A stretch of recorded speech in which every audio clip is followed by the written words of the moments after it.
Hello बच्चों, Ambe home science classes में आप सभी का स्वागत है। आज हम लोग क्लास 12 होम साइंस लेसन 3 का पार्ट 2 देखेंगे। पिछले वीडियो में मैंने आप लोग बताया था जन पोषण क्या है।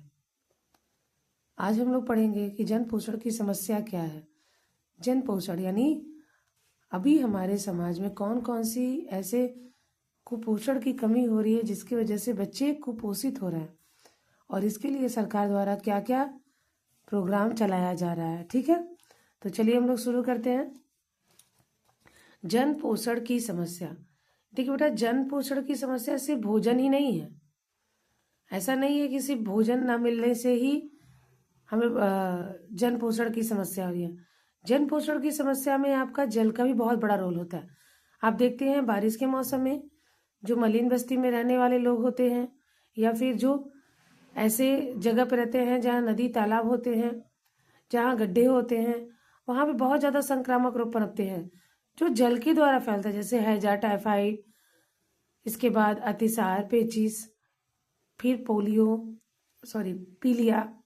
ये सारी बीमारियां जो होती है ना बेटा, ये जल के माध्यम से भी होती है। तो सिर्फ भोजन का ही रोल नहीं होता है। दूसरा, गरीबी। जो व्यक्ति गरीब है वो भी ना ही अच्छा भोजन कर पाता है और ना ही शुद्ध जल पा सकता है और ना ही शुद्ध वातावरण। तो उसकी वजह से भी हमारे जन पोषण में समस्या उत्पन्न हो रही है। इसके अलावा शौचालय की समस्या। आप सब देखते हो बेटा कि सरकार के इतना प्रयास करने के बाद भी हर घर शौचालय नहीं है। गांव में ये समस्याएं ज्यादा देखने को मिल रही हैं। लोगों के पास होते हुए भी लोग उसका प्रयोग नहीं करते हैं। लोगों को अच्छा नहीं लगता, वो बाहर खुले में जाना उन्हें ज्यादा पसंद है। तो ये सब भी कहीं ना कहीं हमारे जन पोषण की समस्या उत्पन्न कर रही है। इसके बाद बेटा, पोषण समस्याओं से संबंधित कारक। तो क्या कारक है? सबसे पहला कारक तो हम आर्थिक कारक ही रखेंगे। आर्थिक कारक मतलब क्या होता है? धन का अभाव होना। जो भी व्यक्ति गरीब है या मध्यम वर्ग का है, वो अगर कुपोषित हो रहा है तो धन के ही अभाव में, क्योंकि जिसके पास धन होता है ना, वो सबसे ज्यादा ध्यान रखता है अपने स्वास्थ्य का। क्योंकि कहते हैं ना, जिसका स्वास्थ्य जितना ही अच्छा वो उतना ही धनी।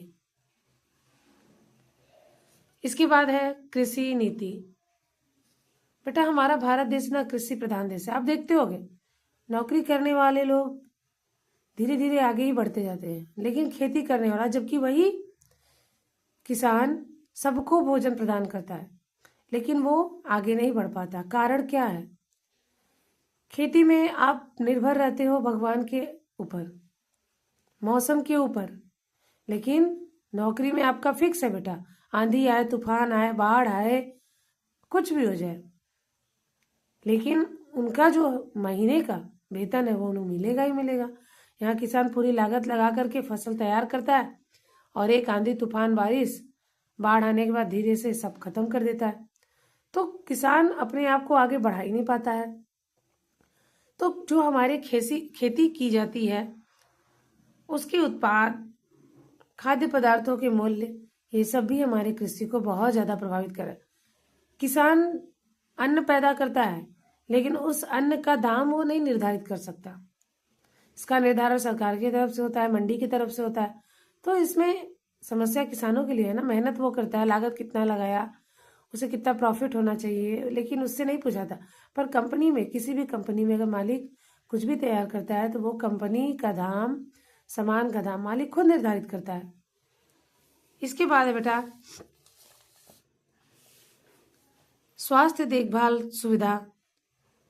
और जो भी सरकार द्वारा प्रोग्राम चलाए जा रहे हैं, क्या वो सारे प्रोग्राम सभी तक पहुंच पा रहे हैं? तो ये भी कहीं ना कहीं समस्या का कारण है। सरकारी नीतियां। कुछ कुछ ऐसी सरकारी नीतियां होती है ना, जिसकी वजह से भी ये सारी समस्याएं आ जाती हैं।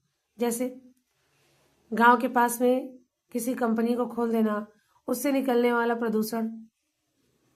और आप देखते हैं कि शहरों में आपको ऐसे पॉल्यूशन सिर्फ गाड़ी से ही मिलेगा, लेकिन गांव में भी भट्ठा बहुत ज्यादा है।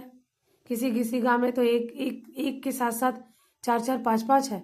अब बताइए वहां के रहने वाले लोग कैसे रह सकते हैं? क्या वहां कोई फल तैयार हो सकता है? नहीं। तो ये भी कहीं ना कहीं कारण है। सरकार इसके लिए कोई कार्य नहीं कर रही है।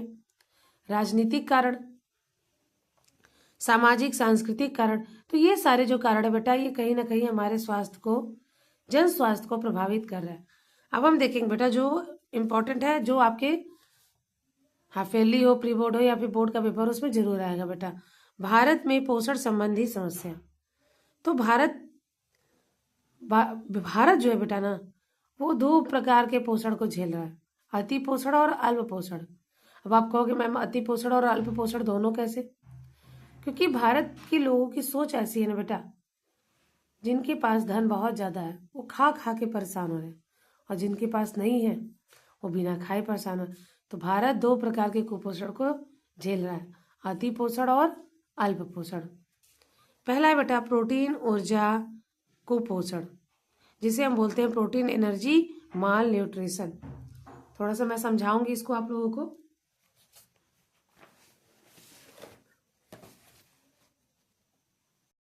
देखिए बेटा, यहाँ पे क्या है, पोषण, जिसे हम न्यूट्रिशन कहते हैं। पोषण दो प्रकार का होता है, सुपोषण और कुपोषण। सुपोषण है तो बेटा कोई समस्या नहीं, कोई बीमारी नहीं, कोई दिक्कत नहीं, कुछ नहीं है आपको। लेकिन अगर कुपोषण है तो यहाँ पे तीन होता है, अति पोषण, अल्प पोषण और ये दोनों में हो जाता है, ठीक है। अनपोषण कहते हैं, असंतुलित पोषण कहते हैं। अब देखिए अति पोषण, अति पोषण में क्या होता है, हम विटामिन मिनरल जो भी वसा होता है ये सब की मात्रा ज्यादा ले लेते हैं, अति कर देते हैं, यानी मतलब यहाँ पे क्या होता है, मोटापा हो जाता है। अल्प पोषण दो प्रकार का होता है, प्राथमिक और द्वितीयक। अब देखिए प्राथमिक मतलब लक्षण सिर्फ आपको दिखाई देता है, द्वितीयक में क्या होता है, क्वासियोरकर और मैरेस्मस। क्वासियोरकर पेम, जिसे हम पेम कहते हैं बेटा, प्रोटीन एनर्जी माल न्यूट्रिशन। यहाँ पे पी मतलब क्या है, प्रोटीन। तो यहाँ पे क्वासियोरकर किसकी कमी से हो रहा है, प्रोटीन की कमी से हो रहा है। किसकी कमी से हो रहा है बेटा, प्रोटीन की कमी से हो रहा है, ठीक है। तो देखिए जब किसी भी बच्चे, ज्यादातर बच्चा ये क्वासियोरकर जो होता है ना, ये छोटे बच्चों में देखने को मिलता है, और इनकी जो उम्र होती है वो 1 से 5 वर्ष होती है। कितनी बेटा, 1 से 5 वर्ष। बेटा देखिए जो बच्चे होते हैं ना, उन्हें बढ़ने के लिए, उनके ग्रोथ के लिए प्रोटीन ज़्यादा जरूरी होता है। हम सब जानते हैं कि हमारे शरीर में टूट फूट की मरम्मत, नए सेल का निर्माण कौन करता है, प्रोटीन करता है, ठीक है। तो जब प्रोटीन की कमी हो जाती है बच्चों में, तो वो प्रोटीन ऊर्जा कुपोषण के शिकार हो जाते हैं। बच्चे देखने में तो हिष्ट पुष्ट लगेंगे, उनके बाल बिल्कुल ब्राउन से हो जाएंगे, चेहरे फुले फुले हो जाएंगे, पेट फुला फुला हो जाएगा, यानी उनका जो चेहरा है वो बिल्कुल कैसा हो जाता है,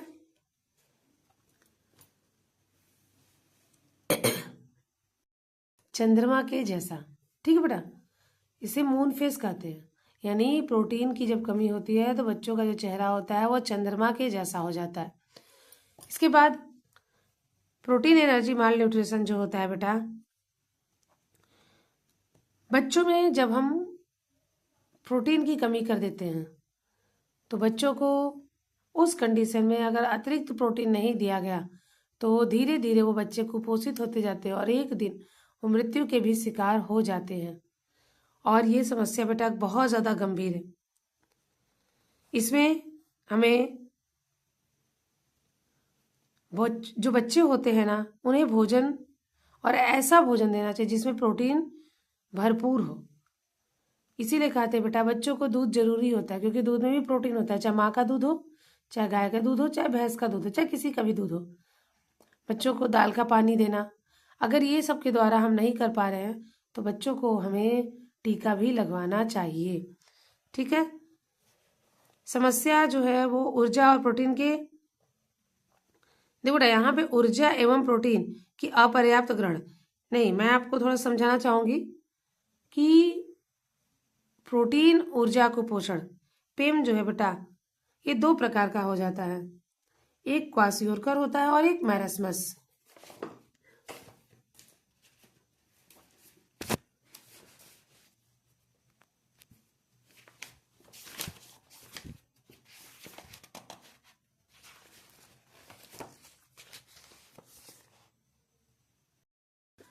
प्रोटीन क्या है बेटा? प्रोटीन की कमी से दो होता है, एक तो होता है क्वासियोरकर और एक होता है मरस्मस। ये 1 से 5 वर्ष तक के बच्चों को होता है, और ये जो होता है बेटा ये सिर्फ 1 वर्ष के बच्चों को होता है। ठीक है, यहाँ पर सिर्फ और सिर्फ प्रोटीन की कमी होती है, लेकिन यहाँ पर प्रोटीन के साथ साथ ऊर्जा की भी कमी होती है। ठीक है बेटा, इसे हम मरासमस कहते हैं। यहाँ पे जो बच्चा होता है उसका चेहरा चंद्रमा के जैसा होता है, लेकिन यहाँ पे जो बच्चा होता है उसका चेहरा बंदर के जैसा हो जाता है। ठीक है, और क्वासियोरकर की जो खोज किए थे वो 1933 में सिस्ले विलियम, किसने किया था?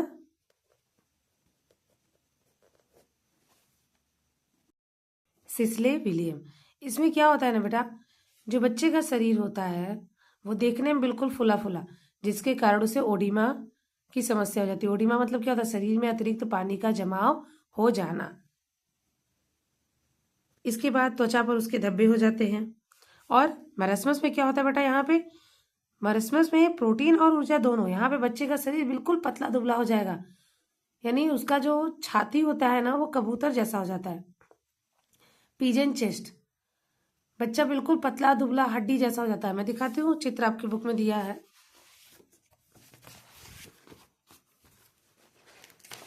तो ये दोनों से जो समस्याएं होती हैं वो अलग अलग होती है। ये देखिए, प्रोटीन ऊर्जा कुपोषण के कमी के कारण ये बच्चा कैसा दिख रहा है? बिल्कुल हड्डी जैसा।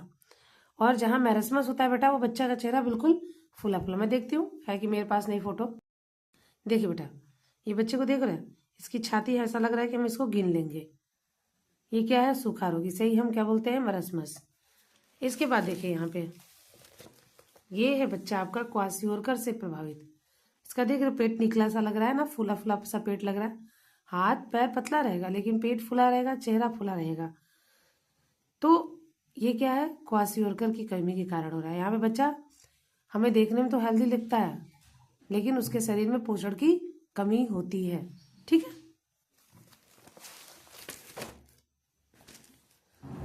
अब देखिए जो आपकी कमी है, यानी अल्प भार, छोटा कद, क्षयकारी, ये सारी समस्याएं आपके किस में आ जाती हैं? प्रोटीन, ऊर्जा, कुपोषण। ये आप लोग जरूर तैयार करिएगा बेटा। फिर सूक्ष्म पोषक तत्व की कमी। सूक्ष्म पोषक तत्व क्या बेटा? मैंने आप लोग को न्यूट्रिशन वाले जब ये लेसन शुरू किया था तभी मैंने इसीलिए आपको वहाँ समझा दिया था। अगर आप बच्चे नहीं देखे हो तो वो वीडियो जरूर देखना कि सूक्ष्म क्या होता है। हमारे पोषक तत्व जो होते हैं वो 2 प्रकार के होते हैं, एक दीर्घ होता है और एक सूक्ष्म होता है। जो सूक्ष्म होते हैं वो कौन कौन से आते हैं? विटामिन और मिनरल्स आते हैं। तो विटामिन और मिनरल्स की कमी के कारण जो भी बीमारियां होती है वो आपके सूक्ष्म पोषक तत्व की कमी के कारण आता है। ठीक है, यहाँ पर खनिज लवण और विटामिन। सूक्ष्म पोषकहीनता, जिसको माइक्रो न्यूट्रिशन डिफिशियंसी कहते हैं, या फिर छिपी भूख, हिडन हंगर जैसे शब्द का प्रयोग करते हैं। जैसे लौह तत्व की कमी, विटामिन ए की कमी, iodine, zinc, vitamin B12, folic अम्ल, कैल्शियम, विटामिन डी और राइबोफ्लेविन इत्यादि के कारण जन स्वास्थ्य से संबंधित मुख्य हानियां हो रही हैं। एक एक को हम देखते बेटा। लौह तत्व की कमी से क्या होता है? एनीमिया, यानी रक्त की कमी होना। विटामिन ए, आंखों से संबंधित जितनी भी बीमारियां होती है बेटा वो सब विटामिन ए की कमी से होता है। आयोडीन, इसमें क्या होता है? घेंगा हो जाता है, गले के पास आपके निकल जाता है, और ज्यादातर ये महिलाओं को होता है। पहाड़ी क्षेत्रों पर रहने वाले लोगों को ये बीमारियां ज्यादा होने की संभावना होती है, क्योंकि आयोडीन हमें कहाँ मिलता है? समुद्री चीजों में, और पहाड़ पे रहने वाले लोगों को समुद्री चीजें उपलब्ध नहीं हो पाती हैं। जिंक की कमी से बेटा स्वाद में कमी आ जाती है। आप कोई भी चीज खाते हो ना, आपको टेस्ट नहीं मिलता है। विटामिन B12 को परनीसियस एनीमिया भी कहते हैं। यहाँ भी बेटा आपके रक्त की कमी हो जाती है। फॉलिक अम्ल, ये भी आपके रक्त से ही संबंधित है। जब किसी को भी रक्त की कमी हो जाती है तो हम उसे फॉलिक अम्ल भी उसे देते हैं। कैल्शियम, ये हड्डियों से संबंधित हो जाता है बेटा, आपके हड्डियां जो होती है वो कमजोर हो जाती है। विटामिन डी भी आपके हड्डियों से संबंधित है।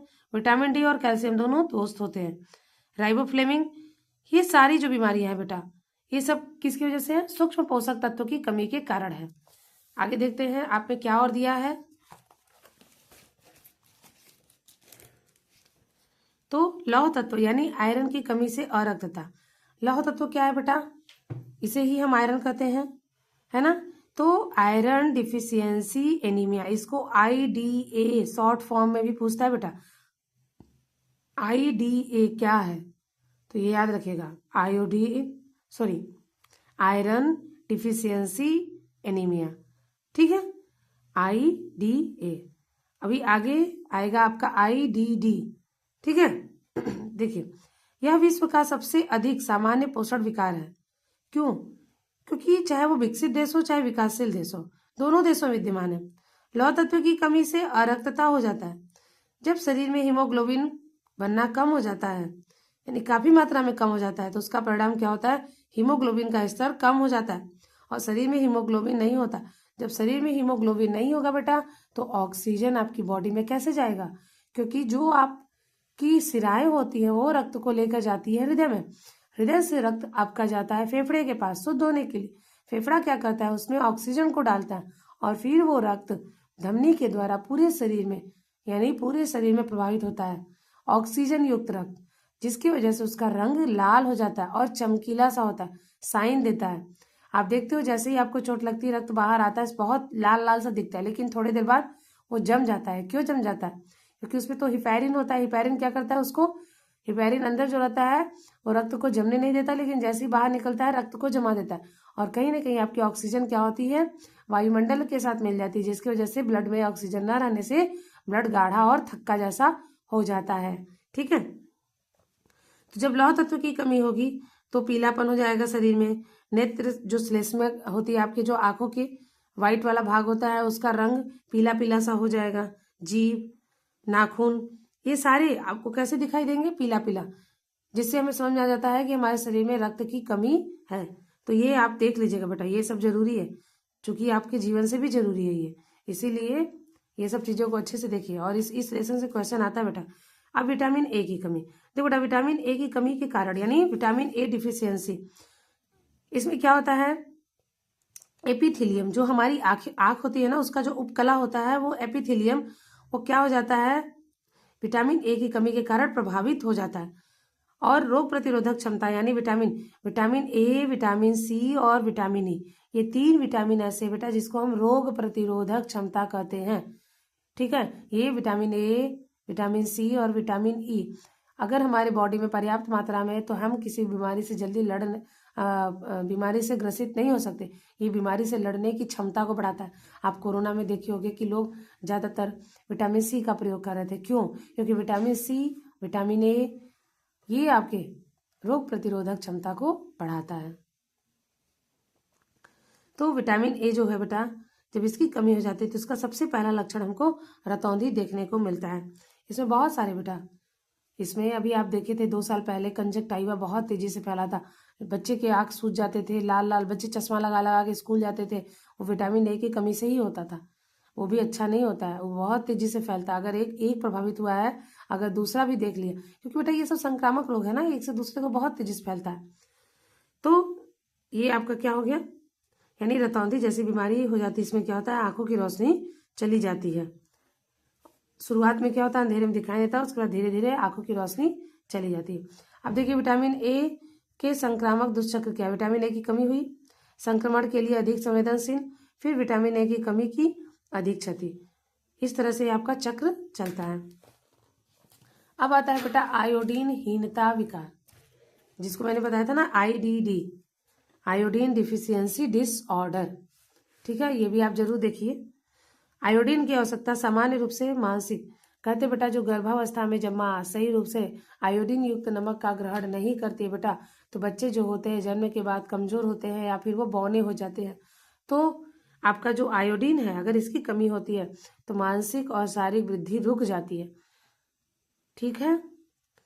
आयोडीन हीनता विकार की परिस्थिति में परिघटक है कि अधिकतर मृदा, यानी आयोडीन मिट्टी की कमी के कारण अगर हम जो भी चीजें ग्रहण कर रहे हैं वो मिट्टी से रिलेटेड नहीं है, समुद्र के से रिलेटेड नहीं है, तो हमारे शरीर में आयोडीन की कमी हो सकता है। ये हमारी मिनरल्स है ना, ये हमारे खनिज लवण है। तो मिनरल्स हमें कहाँ मिलता है, जमीन के ऊपर, जमीन के अंदर, जल में। तो इन सब जगह जो मिनरल्स होते हैं, अगर इनका हम प्रयोग नहीं करते हैं तो भी हम इस बीमारी से ग्रसित हो जाते हैं। पहाड़ी क्षेत्रों में बेटा ये समस्याएं देखने को ज्यादा मिलती है। जैसे जम्मू कश्मीर, अरुणाचल प्रदेश, आंध्र प्रदेश, कर्नाटक, केरल, महाराष्ट्र, इन प्रदेशों में बहुत ज़्यादा ये समस्याएं देखने को मिलती हैं। आयोडीनहीनता विकार। सामान्य आयोडीनहीनता विकार ऐसी अशक्त अवस्था को प्रदर्शित करता है जो आयोडीन की आवश्यक मात्रा ग्रहण न करने के कारण यानी भ्रूणावस्था से प्रौढ़ावस्था तक मानव के स्वास्थ्य को प्रभावित करता है। और इसकी कमी से हमारी जो थायराइड ग्रंथि होती है उसमें थायराइड ग्रंथि होती है जिसके द्वारा संश्लेषित थायराइड हार्मोन्स अपर्याप्त मात्रा में बनने लगता है। और वही रीजन होता है बेटा कि जब वो अपर्याप्त मात्रा में बनने लगता है तो वही थायरोक्सिन हार्मोन्स जो होता है बाहर आपके यानी महिलाओं को ज़्यादा प्रभावित करता है। वो गले में फूला फूला हो जाता है और धीरे धीरे इतना ज़्यादा फूल जाता है और ये बढ़ता ही रहता है बेटा, इसका कोई ऑपरेशन नहीं होता है।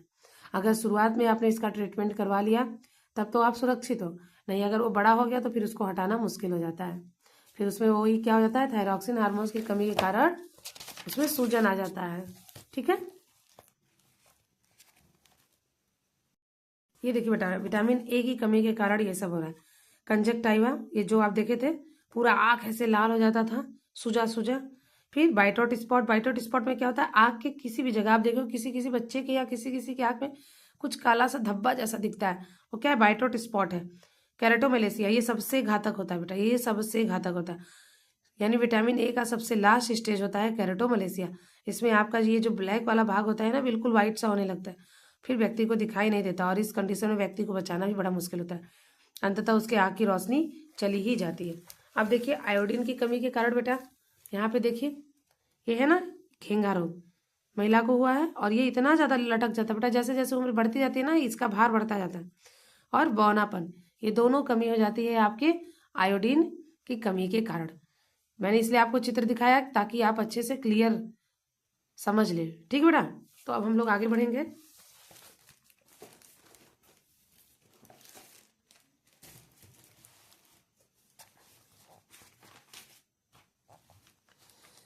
अब इसके बाद बेटा पोषण समस्या का सामना करने के लिए सरकार की कार्यनीति, यानी ये जो सारी पोषण संबंधी समस्याएं हैं उसके लिए सरकार क्या कार्य करी। तो सबसे पहले बेटा मार्च महीने में 2018 राजस्थान के झुंझुनू जिले में केंद्र सरकार की पोषण अभियान या समग्र पोषण योजना की शुरुआत की गई थी।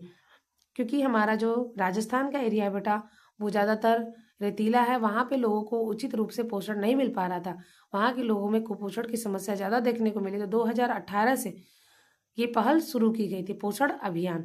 ठीक है, अभी तो हम लोग पोषण अभियान सप्ताह सेलिब्रेट किए हैं सितंबर महीने में।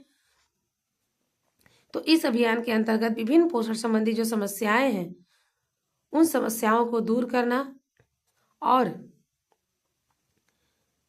यह देखना कि समस्या का जो स्तर है वो कितना है और उस स्तर को कम करने के लक्ष्य तक पहुंचना ही पोषण संबंधी समस्याओं से निपटना है।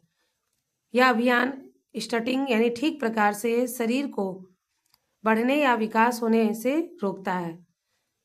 कम पोषण, एनीमिया के कारण, निम्न जन्म दर, ये सब के कारण क्या होता है, ये समस्याएं हो जाती हैं। पोषण अभियान के तहत 2022 तक कुपोषण मुक्त भारत के लक्ष्य को सुनिश्चित किया गया था जो कि अभी तक पूरा नहीं हो पाया है।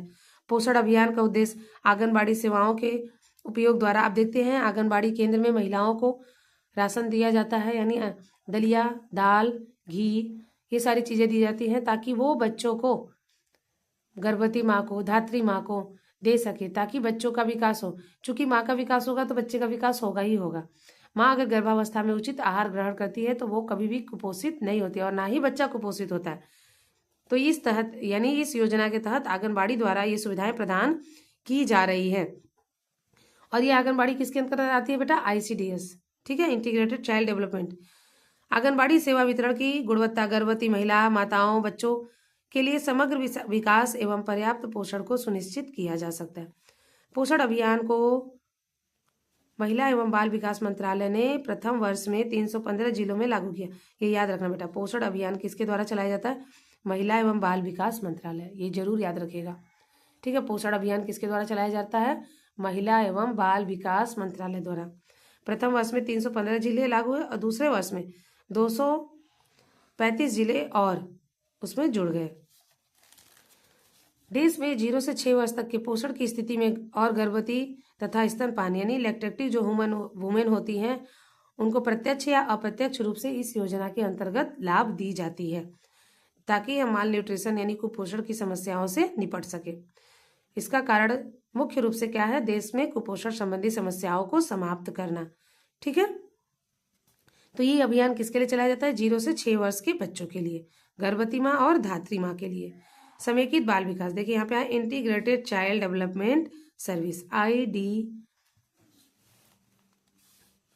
ICDS।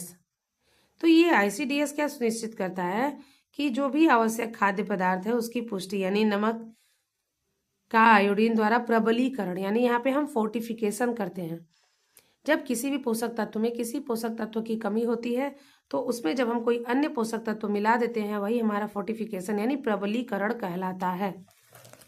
इसके बाद महिलाओं के सहयोग से देसी और स्थानीय कच्चे माल से कम कीमत वाले पोषक खाद्य पदार्थों का उत्पादन करना एवं उन्हें लोकप्रिय बनाना, संवेदनशील वर्गों में सूक्ष्म पोषक तत्वों की कमी पर नियंत्रण लाना, प्रत्यक्ष संस्थागत और ढांचागत परिवर्तनों द्वारा राष्ट्रीय लक्ष्य को प्राप्ति हेतु अप्रत्यक्ष नीति साधनों को दीर्घकालीन योजनाएं सम्मिलित करना। तो ये सारी योजनाएं जो है बेटा ये किसके लिए चलाई जा रहा है? ताकि हमारा भारत कुपोषण मुक्त हो जाए। इसके बाद है बेटा आपका जन पोषण की समस्याओं का सामना, फिर भारत में चल रही पोषण संबंधी कार्यक्रम, ये बेटा मैं आप लोगों को नेक्स्ट वीडियो में पढ़ाऊंगी। तो आज के लिए बस इतना ही, और अगले वीडियो में आपका ये सिलेबस जो है पूरा यानी ये जो लेसन है बेटा ये खत्म हो जाएगा। फिर इसके बाद मैं इंपॉर्टेंट क्वेश्चन बता दूंगी। ये लेसन थोड़ा सा बड़ा है बेटा इसलिए टाइम जा रहा है। तो अभी आज के लिए बस इतना ही बेटा, आप सारे लोग मन लगाकर ध्यान से पढ़िए, बाकी अपने एग्जाम की तैयारी करते रहिए और अच्छा नंबर लाइए अपने हाफ ईयरली एग्जाम में, और मुझे कमेंट करके बताइए कि आपको इससे क्या बेनिफिट मिला है। तो आज के लिए बस इतना ही बेटा, थैंक यू।